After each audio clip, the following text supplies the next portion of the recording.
A very good afternoon and welcome to Africa Today. I am Peace Ogenegbawe. First, let's talk the headlines. On the headlines, FCT Minister appoints new Solicitor General. Mali charged arrested Ivorian troops. Kenyan's election results to be announced. And on sport, Eagles B camp bubbles ahead Ghana clash. Now the news in detail. Nigeria's President Muhammadu Buhari has appointed his former personal assistant on new media, Bashir Ahmad, as a special assistant on digital communications. The Secretary to the Government of the Federation, Boss Mustafa, confirmed the appointment in a letter of appointment addressed to Ahmad. The appointment took effect from July 19, 2022, as Mustafa had resigned his previous position as personal assistant to the President in line with the presidential directive urging all political office holders wishing to contest elective office to resign. The presidential aide lost his bid to secure the ticket of the All Progressives Congress, that is APC, other parties' primaries to Gaya, Ajinge, Albasu Federal Constituency. All the cabinet ministers and presidential aides except Ahmad who resigned to participate in the APC primaries but failed to secure the party tickets had since been replaced by the president. The Minister of the Federal Capital Territory, that is the FCT, Mohammed Musa Bello, has appointed Gadiya Gamiya Bawa of FCT Legal Services Secretariat as the new Solicitor General of the Federal Capital Territory Administration to succeed Yusuf Wodi, who is due to retire from office and from service on October 1, 2022. In a statement signed by the Director Information and Communication FCTA, Muhammad Hazat Sule, the new appointment is contained in a letter and signed by the Director Human Resource Management, Muhammad Bashir, on behalf of the FCT Permanent Secretary, Olushade Adeshola. Wodi is to proceed on his 3 months pre-retirement leave, and Barrister Bawa, who was born February 28, 1968, in Dunga local government area of Taraba State, will be the new Solicitor General. He attended schools in Taraba State, and before his appointment, the barrister was the Director, Legal Services, Land Administration, Abuja Geographic Information System, that is the AGIS. And now to Benue State, where the government has demolished a property allegedly belonging to a former chief judge of the state for being used by kidnappers. The demolition followed the arrest of 2 out of 4 suspects in the failed kidnap attempt that was busted by the Benue State Police Squad in Makurdi, the state's capital. Newsmen observed that the affected property is purportedly owned by the former CJ of the state, but occupied by 4 tenants who allegedly turned out to be members of a kidnap syndicate. Addressing journalists in Makurdi, Special Advisor on Security Matters, Paul Hembe, said the demolition was in line with the Benue State laws that forbid buildings to be used as kidnapping sites. Our special crime unit busted their activities. 2 of them were arrested, and 2 others, including the kingpin, are on the run. But hopefully we'll get them very soon. As you all know, the state has zero tolerance for kidnapping activities. And we have a law in place which provides that whoever allows his or her property to be used by kidnappers as a den. In his remark, the Commissioner of Police in the state, Wale Abbas, said the suspects who have carried out 3 successful kidnapping operations in the past have been given Benue State's problems. The people that have been giving us problems, they have done almost 3-4 operations successfully, and they collected the ransom, and that is why they are here.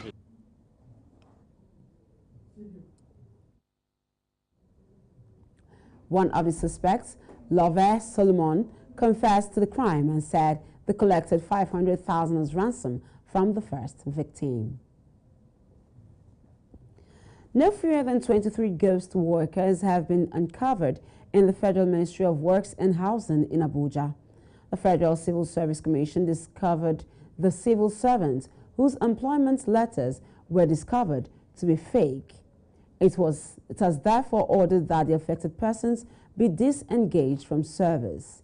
The head of service of the Federation, Folashade Yemieson, has been lamenting the presence of fake civil servants in the nation's ministries, departments and agencies, that is the MDAs, since the beginning of her tenure. The panel set up within the ministry on the matter had recommended sanctions for the whistleblower for breaching public service rules. In a letter dated May 9, 2022, the Director of Recruitment, FCSC, Ibrahim Anjogu, directed the ministry's permanent secretary to ensure that the 23 ghost workers are disengaged immediately. We now move to other parts of West Africa when the news returns. To stay with us.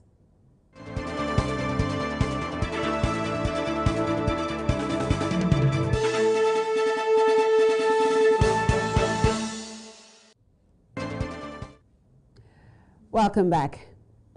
Dozens of Ivorian soldiers held in Mali and accused of being mercenaries have been charged with attempting to harm state security and remanded in custody. Judicial sources confirmed this to Newsman. A Malian judicial source said a Bamako prosecutor charged the soldiers on Friday with an attempt to undermine state security. Meanwhile, negotiations between Ivory Coast and Mali to obtain the release of the 49 soldiers were continuing, with Togolese President Faure Gnassingbé acting as a mediator. Ivory Coast has denied the accusation and demanded the troops be released, saying they were reinforcements in the UN peacekeeping mission in Mali, known as MINUSMA, But the arrest of the soldiers after their arrival at Bamako airport on July 10 has sparked a diplomatic crisis between military-ruled Mali and its West African neighbor. Diplomatic sources close to the talks say Mali is demanding that Ivory Coast acknowledge its responsibility in the affair and express its regret for the deployment of the soldiers. Away from that story, hundreds of supporters of Guinea's opposition coalition staged a demonstration in front of the EU buildings in Brussels on Sunday to protest its dissolution by Conakry's ruling junta. The gathering by National Front of Defense of the Constitution, that is FNDC, condemned the dissolution that was decreed August 6 and declared in defiance of the junta. The rally demanded the exit of junta leader Colonel Mamadi Doumbouya, who overthrew former President Alpha Conde in September last year. FNDC demonstrators said that while they initially welcomed the junta's ruling, National Committee of Reconciliation and Development, that is CNRD, and the end of Conde's rule, the junta had overstepped its line. Meanwhile, the Amnesty International has added that the FNDC's dissolution amounted to a serious attack on the freedoms of association and peaceful assembly enshrined in Guinea's constitution.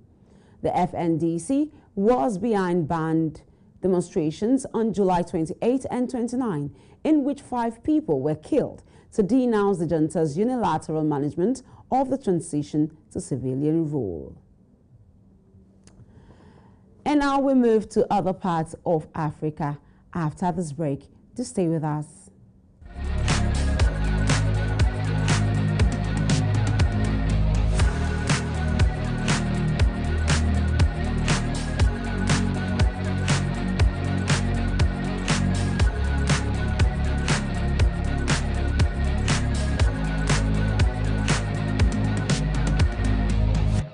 Okay, 1, 2, 3, 4. A, B, C, D, E.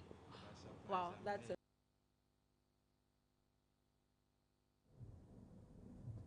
Welcome back. We now move to Kenya, where the result of the much-awaited presidential election will be known shortly, as the electoral body has announced. Preparations for the declaration are underway at the National Tallying Center in the country's capital, Nairobi.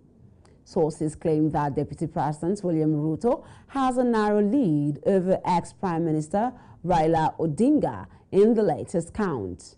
The final results are to be announced later today as supporters of both Odinga and Ruto are dressed in party colors in the celebratory mood, and they have gathered at various centers across the country to await the announcement.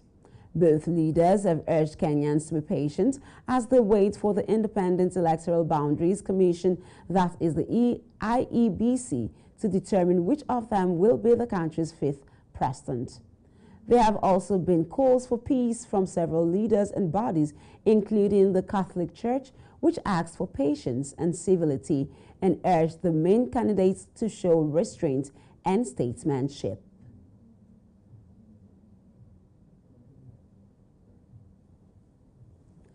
Meanwhile, Ruto's that as a county, we are going to have a peaceful post-election period, and that there is not going to be any fracas anywhere. But we want the IEBC to expedite the process. As we wait, we want to also plead and talk to our supporters across the country that we need to maintain peace. And this even goes to those who are our competitors.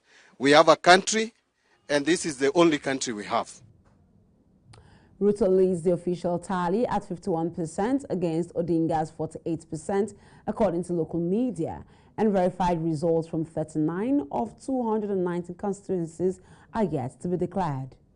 Media organizations have also been releasing provisional tallies using official data from the 46,000 polling stations. That they also show a tight race, as about 14 million votes were cast in the turnout of 65%. Police officers and army troops patrolled Sierra Leone's capital, Freetown, after a demonstration organized by women on Wednesday to draw attention to inflation and the rising cost of living descended into clashes between security forces and young men demanding President Julius Maada Bios resign. While controlling the crowd, army officers used megaphones to appeal for calm, as they also told residents that it was not safe to resume their daily routines. Of course, we are all aware that August 10 there was an insurrection, violent insurrection, and so there is that fear in the minds of people. Some people are even afraid to come out. Some do not have confidence. There is so much apathy around. So what we are now doing is to build their confidence. Colonel Abubakar Siddiq Bah, the spokesperson for Sierra Leone's Defense Ministry, said this is an assurance patrol for the public to give them assurance that there is security and that there is peace and everybody is to go about its normal business. Let them know that the security forces are around. Very simple, it's a assurance patrol for the public to give them assurance that there is security and there is peace, and everybody is to go about his normal business. Report says at least 10 people, including security personnel, were killed during clashes between protesters and security forces. Up next in Africa Today is business news. Do stay with us.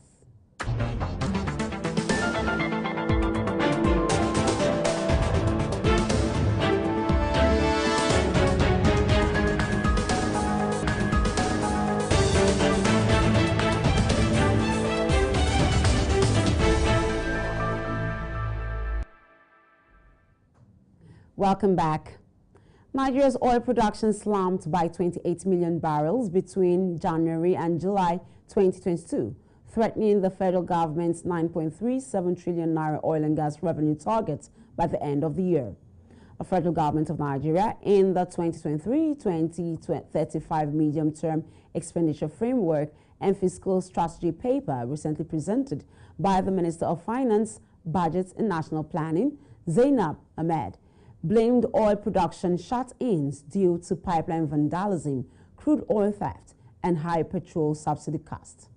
Most industry experts who spoke with media on Sunday also attributed the decline to oil theft, which appeared to have defied solutions.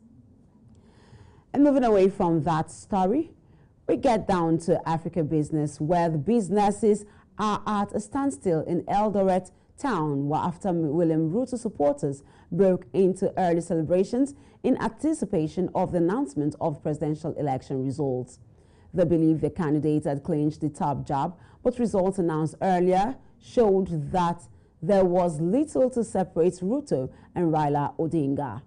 This condition is likely to take place for days if the vice president claims the victory when results is being announced later today. Up next on Africa Today is sports news. Do stay with us.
Very good afternoon and welcome to Sport News on Africa Today. I am Richard Badung. Nigeria Falconets defeated South Korea by 1-0 on Sunday in the Group C football match at the 2022 FIFA Under-20 Women's World Cup in Costa Rica. Esther Oyenezide's late strike gave the Falconets victory in their second match of the tournament. The Falconets will face Canada in their final group match on Wednesday. The match was scheduled for 9 p.m. but later shifted to 10:15 p.m. due to heavy rainfall. The Falconets have sealed the spot in the quarterfinal as they will be facing either of the United States of America or Japan national team. Away from that story, President of the Nigeria Olympic Committee, that is Abu Gumal, has praised the efforts of Nigerian athletes at the Birmingham 2022 Commonwealth Games after they won 35 medals to become the #1 African nation on the Commonwealth Games medals table. Gumal lauded the country's athletes, coaches, and support staff after Nigeria emerged first African nation on the medals log of the Commonwealth Games with 12 gold, 9 silver, and 14 bronze medals, Nigeria's best outing in 15th appearances at the Games. Gumal said two of the athletes who excelled at the World Athletics Championships in Oregon last month, Tobi Amuson and Ese Brume, alongside 12 other top athletes, were on the sponsorship of the International Olympic Committee, that is IOC. Team Nigeria attend the feat with all 12 gold medals won by Nigerian women athletes. Ahead of the forthcoming CHAN tournament, the arrival of goalkeeper Adeyinka Adewale at the camp of the Super Eagles B in Abuja on Sunday afternoon completed the number of invited players as head coach Salisu Yusuf and his assistants perfect strategies for the African Nations Championship qualifying match against Ghana in a fortnight. The Akwa United first choice keeper got clearance from the team's management to sort out a few family matters before joining its teammates. Meanwhile, Adeyinka, who was in the Super Eagles A squad for the friendlies against Mexico and Ecuador earlier in the year, as well as the Africa Cup of Nations qualifying matches against Sierra Leone and Sao Tome and Principe in June, was full of zest on arrival. The Eagles B will square up against the Black Galaxies of Ghana in the first leg in Cape Coast August 28 with a return encounter billed for the MKO Abiola Stadium in Abuja on Saturday, September 3. And that's your sport news on Africa Today. I'm Richard Badung. Back to Peace for the rest of the story.